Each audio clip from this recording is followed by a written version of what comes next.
Hi, welcome to the Unit 1.1 Foundations of Chemistry video. In Unit 1, we're focusing on two key questions, which are shown on the screen. In this video, we're focusing on the first half of the first key question, which is what is matter and how and why is it classified? In this video, you'll see a lot of key terms that we'll be using throughout the year. It's important with this note video packet combo that you annotate any information that is not found on your slide, anything that you deem is important, etc. Before we get started, I want to talk about chemistry being called the central science. You may or may not have heard that before. As you can see in this diagram, chemistry is between physics and other branches of science. So what makes chemistry the central science? Physics is the fundamental science because it attempts to explain all natural phenomenon using math to support its principles and theories. A chemist will utilize the principles and theories of physics to explain and understand matter. And the other branches of science, like biology, astronomy, and earth science, will utilize the principles and theories developed in chemistry to understand their discipline. So that's what makes chemistry the central science.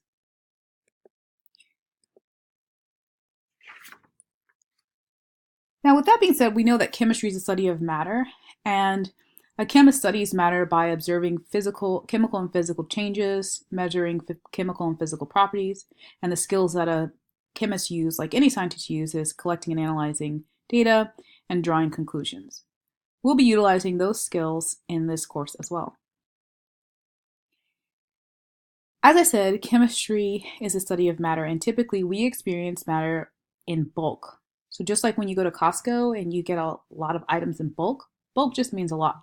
So for example, if you take a glass of water, it may not seem like a lot to you, but inside that glass of water, there are a lot of water molecules.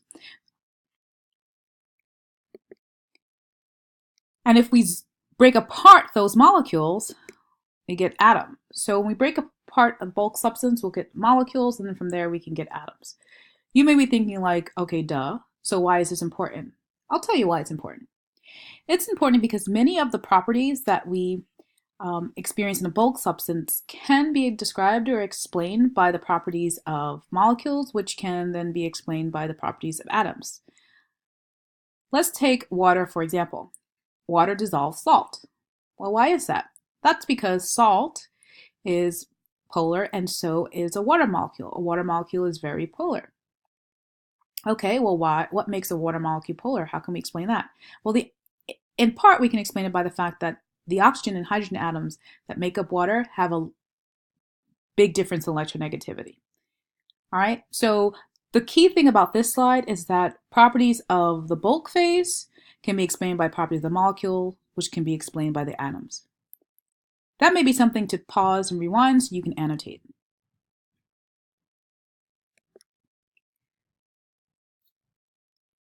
Let's move on to phases of matter.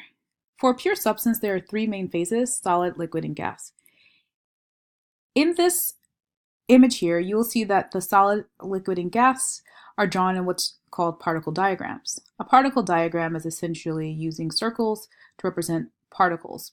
Particles can be atoms, molecules, or whatever. I want you to take a look at the particle diagrams and try to identify how do these particle diagrams help to explain or describe the properties of solids, liquids, and gases. So it's beginning with a solid. A solid is rigid and has a fixed shape and fixed volume, meaning that the shape and the volume doesn't change no matter the size or the shape of the container you put it in. And that makes sense because the particles here are drawn really close together.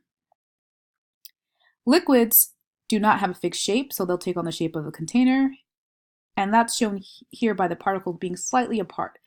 But they do have a fixed volume, so that means if you have 1 liter of liquid and you pour it into a 2-liter container, it's going to stay 1 liter. Gases, on the other hand, the particles are drawn really far apart and they take up the entire container. So gases don't have a fixed shape or fixed volume. Whatever container you put them in, gases will take that shape, and we'll also take that volume. So that means if you have gas in a 1 liter tank and move it to a 2 liter tank, the volume of the gas is now 2 liters. All phases of pure substance are interchangeable through these processes. I want you to take a moment to study this diagram and examine the processes. Most of these processes, which are known as phase changes, you've probably seen before. For example, we know that if we wanted to turn liquid water into solid ice, we have to freeze it. And the reverse process is melting the solid ice into liquid, and that's called melting. But a couple you may not know is sublimation and deposition, but you've probably experienced sublimation before, a solid going to a gas. That's something very common with dry ice. So these terms are terms you just need to get familiar with. Deposition is when a gas turned into a solid. Take a moment to note and annotate this slide as necessary. Okay, now that we've looked at the phase changes and discussed a little bit about particle diagrams, I want you to take a moment to draw the particle diagram for the sublimation of dry ice, which is CO2. Your particle diagram could look like this, where all of the atoms are drawn out, or, which I would strongly recommend, is just use a single circle to represent an entire CO2 molecules. For each box, you're going to need at least 6 CO2 molecules. When you press play again, the answer will be revealed. Okay, so our answer looks like this. Sublimation is going from a solid to a gas, and we can draw the solid by showing the particles close together, and we can draw the gas by showing the particles all spread out throughout the container. So I previously used the term pure substance when I described the phases of matter, solid, liquid, and gas to being the phases of a pure substance. I just want to quickly talk about those versus mixtures. These are things that we've seen before, a pure substance like a glass of water versus two types of mixtures like tea or like the silty muddy water. So what is the difference? Essentially, you can utilize this flowchart to help you figure it out. So if the matter can be physically separated, meaning using some sort of physical process like boiling the liquid off or filtration, then we know that it's a mixture. But if it cannot, it's a pure substance. That's because to separate a pure substance, you'll need to break apart bonds. If it can be chemically decomposed, then it's a compound. And if it cannot, it's an element. So you've heard these terms before, element versus compound. Element means that it has the same types of atom, and compound means that it has more than one type. Now, the terms you may not have heard before is for a mixture. So there are two things that we need to ask ourselves: is the mixture uniform or not? What I mean by uniform, meaning that you can't tell the difference using your eyes or using a microscope. If it is uniform, I mean it looks the same with your eyes or under a microscope, you say it's homogeneous. And if it doesn't, it's heterogeneous. So if we go back to the previous slide, we can clearly see this muddy water has different things in it. There's some liquid, and then there's some silt at the bottom. So that's heterogeneous. There are differences. And with tea, something like tea, if we looked at this with our eye or under a microscope, it looks the same, so it's called homogeneous. These prefixes, homo and hetero, are prefixes I'm sure you've heard before, and they all mean the same thing. Homo means alike, and hetero means different.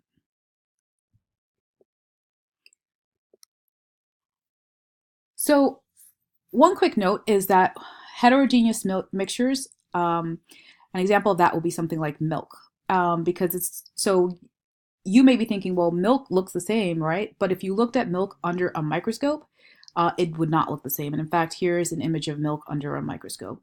So you can see there are different particles here. You got these globules, and then you have this like lighter color liquid. So it's actually heterogeneous. All right, let's do a quick CFU. You're going to label each sample of matter as a pure substance in a mixture, then identify the type of pure substance, element or compound, and the type of mixture. and you can explain your answer. Now, if you don't know what liquid nitrogen is, what makes up steel, makes up baking soda, or blood, you can quickly Google these things and see what's in them just to get a sense. When you press play again, the answer will be revealed. Okay, so here are the answers. Take a moment to check your work. One quick note, steel is known as an alloy. It's a mixture of iron and carbon. So an alloy is a mixture of either two more different types of metals, or a metal with a non-metal, but they're not bound together. They're just like little bits of the non-metal mixed in there. So steel is an alloy. And so it's still considered a metal. Blood is heterogeneous because if you look at blood under a microscope, you can see white blood cells and red blood cells. So you can see the difference under a microscope, even though you can't tell the difference with your eye. Okay, we're going to move on to classifying pure substances in the next video. So at this point, video 1 is done. And when you're ready, you can start video 2.